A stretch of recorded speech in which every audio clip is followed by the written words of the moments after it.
Today we're going to cover 13 ways to work with your child's cortical visual impairment. I know this condition can be daunting. It can be frustrating because you're having to figure out development starting from the very, very, very beginning of development. And so I want to give you some tips to cut the learning curve to figure out how to work with your child's development, make you think of things you didn't think of before, and really help you be successful right off the bat working with your child's cortical visual impairment. And you're going to hear things here that you're really not hearing anywhere else. And I'm coming to you from my study of vision. I'm visually impaired. I don't have CVI, but I am visually impaired.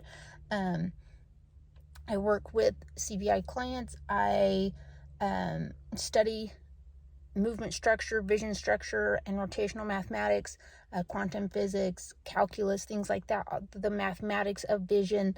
And so the conclusions based on the vision structure, the conclusions I've come to that have to be there for visual processing, I'm sharing with you my discoveries there. And so you'll learn more when you like and subscribe to the channel, and you get keep on track with the videos that I'm sharing, because it's also with you my discovery of visual processing, things that you're not going to hear anywhere else.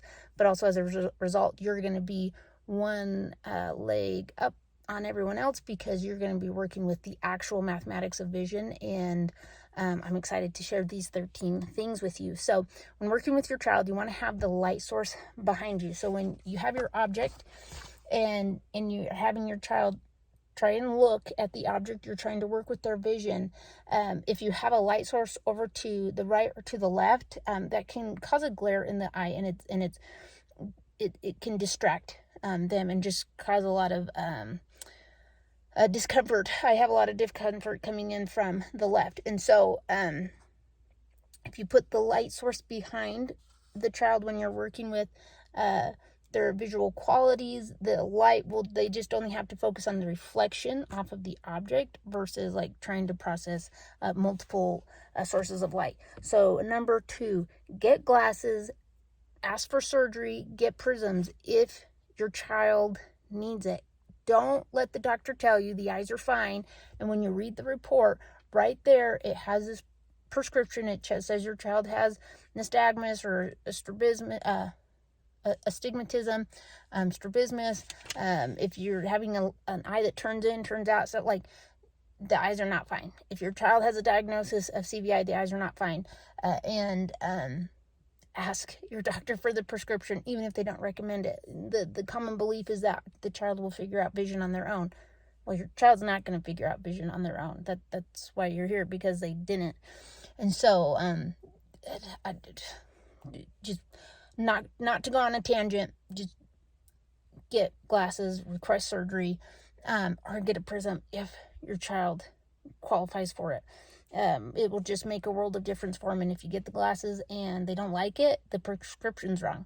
And so you need to go back to the doctor and be like, hey, can you refine this a little bit? They won't keep the glasses on. And so you'll have to work with it that way. Number 3, work with natural colors. In the world we live in today, there's a lot of saturated colors, and there's a lot of toys with saturated colors and lights. Okay, lights is not how we see the world. Now, for your child, if they are more on the blind spectrum and all they can see are lights, okay, like we'll have to work with that. But still, at the same time, the goal of CVI is that it can improve over time, and so you don't want to stay at lights if you're really seeing the vision progress. You should be able to go beyond that. And so I work with natural colors. So on the cards and things that I use specifically for color processing, things like that, like it is natural colors, as natural as possible, that can be on a printed page. I do have it where I've got a little nicer and more resilient photos to work with the kids. So you're seeing it more lifelike, and that works really well as well. So number 4, work with natural objects and silhouettes. I've done a lot of CVI books. I've tried a lot of different things, and my most successful book by far was my very first one, the animal book, and it was literally silhouettes. I had a professional chime in to me one time, and they're like, "That's abstract. Like, you should know that doesn't work with CVI." And I'm like, "Well, why wouldn't it? And why is it the most successful book? And why do I have parents messaging me and emailing me and being like, my child knows what animals are now?" And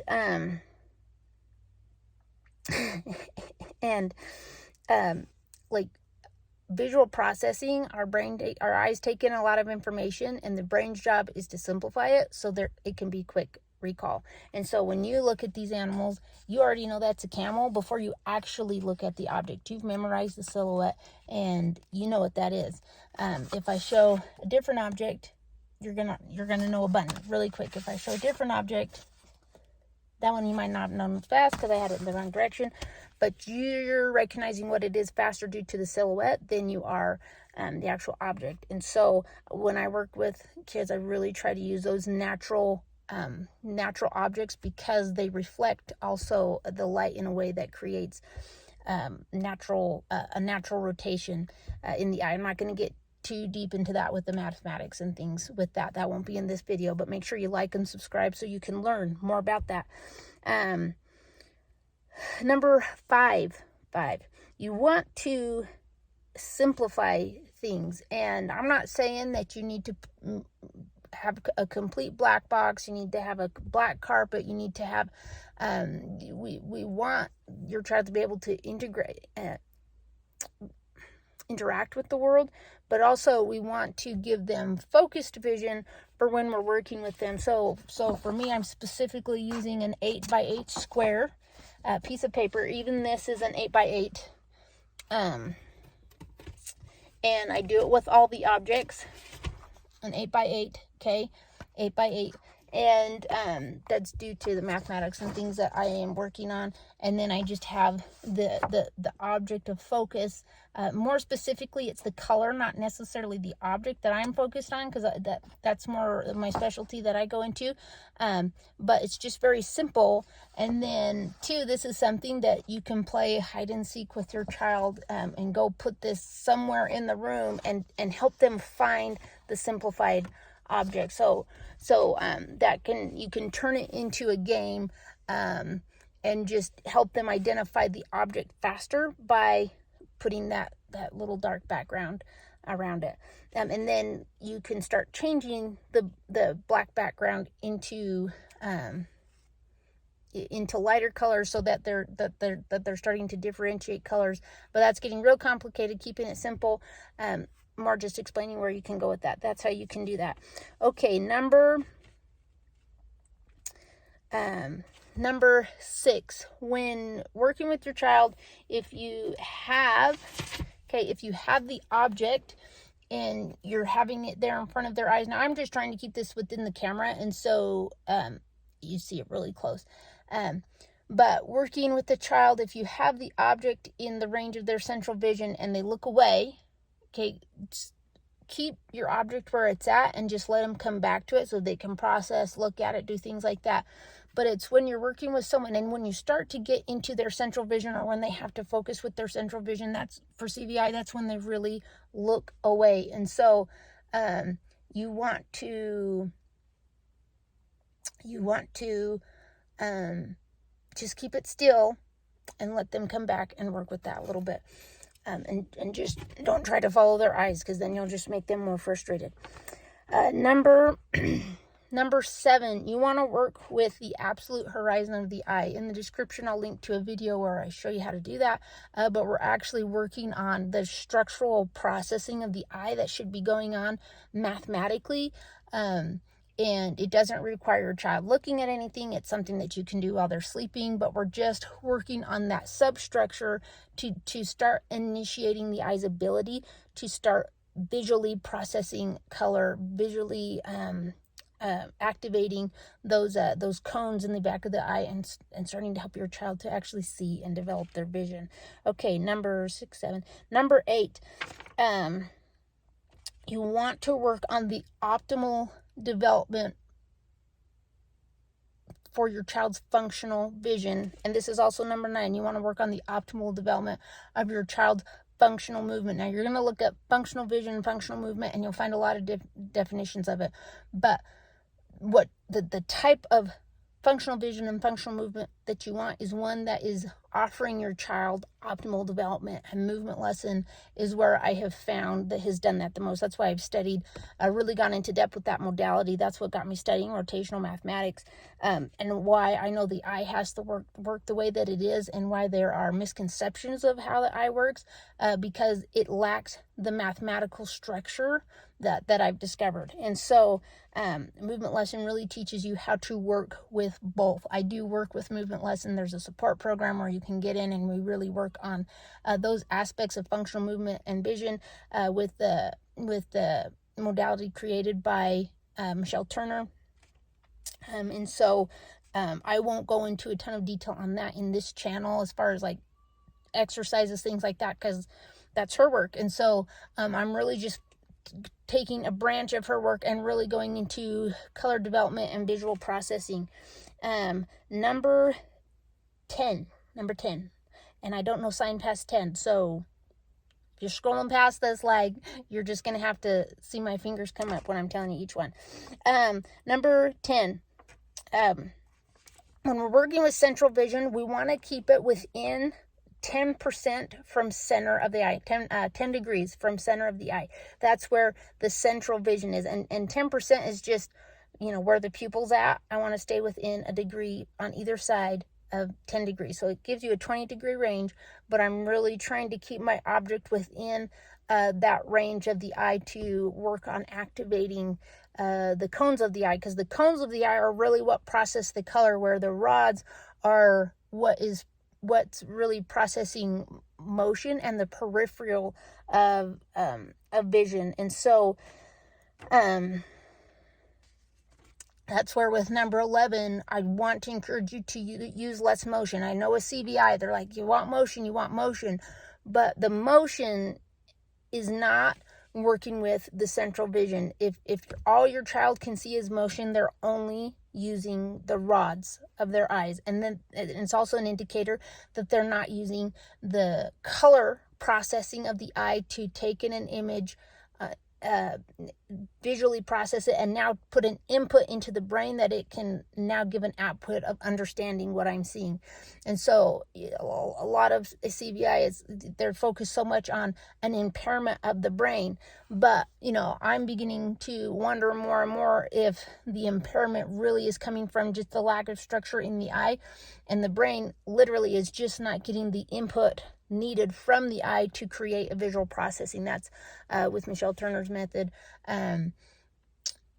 She really focuses that on the body. The brain can only give the output based on the input of movement given to the body, and she really focuses on that for vision. And then I'm just taking it one step further, putting the color development into it.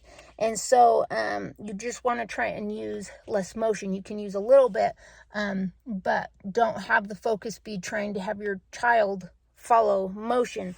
That's where I really like these natural colors, resilient colors. I have one, I don't know if I have it here, but I have a dragon fruit in there, and that's really attractive to the eye. And so when you're going through these slides that I have, I'm using a range of very natural colors in the color red, color yellow, and other colors will be coming out. But as you go through them, you want to assess and evaluate what your child can see and work with those colors, and then work on slowly integrating the other pictures, the other ranges of color to help develop that visual processing and understanding. But we really need to work on the structure of the eye and the structure of vision and movement to help with that visual processing. And so for number 12, I think this is 11, maybe this is 12, maybe I do know. So 12, if it's wrong, okay, forgive my sign language, but ask a doctor about patching in the U.S. I know you need to have a prescription for that. out of the U.S., I don't think you do. But if you're working with the movement lesson techniques and you're working with that functional vision, okay, you can do more with 5 to 15 minutes of patching and really create and give impact to your child's vision versus just covering the eye for an hour or two and just being like, I hope something happened. Like, when you do it without intent, like, you just don't get the same results. And when you come in with a lot of intent, with a lot of purpose, and you come in with that functional vision, you can really start changing the way the eye is processing vision and change the way the body is even processing movement. It's astounding what I've seen with kids with cortical visual impairment, just the changes that have come over them because of the way that movement lesson really works with that functionality of the body. And number 13, I don't know if that's right, but we're going with it. Watch your child's cues for understanding. Like, my ultimate goal is to help your child develop vision, but also to develop a language processing. That's why even though sign language, I didn't know if my child would even be able to speak as she got older. And so I was like, I better figure out sign language now. She can speak a little bit, except when she's really sick. Like, I'm like, okay, I got to try and remember the sign language. And so trying to keep fresh on that as much as I can. But those are 13 things. Like, watch your child's visual cues and just sounds, and the way that, like, look for ways to communicate with them and to understand them, because that's when you can really help them excel too, when they're starting to like to find a way to communicate with you, that they're not trapped inside and that you're just not frustrated. So there are 13 ways to work with your child with cortical visual impairment. Make sure you like and subscribe to the channel to get more tips on how to work with and more understanding on how to work with CVI and visual processing. And in the description, if you want any of these things that I showed, you can get the link to them in the description. You can get the red handouts for free, and the other ones you can purchase either on Amazon or on my website, CVIintervention.com. And have a great day. The best of success to your child. Thanks.